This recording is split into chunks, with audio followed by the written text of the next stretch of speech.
খোদার কাছে মোনাজাতে বলি বারে বার, কেন সে প্রাণ বন্ধু হইল না আমার।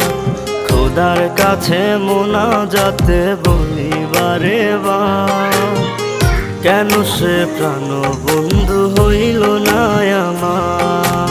নই কি আমি তার যোগ্য, নাকি আমার এমন ভাগ্য, এত ব্যথা সইতে আমি পারবো না যে আর। খোদার কাছে মোনাজাতে বলি বারে বার, কেন সে প্রাণ বন্ধু হইল না আমার। খোদার কাছে মোনাজাতে বলি বারে বার, কেন সে প্রাণ বন্ধু হইল না আমার।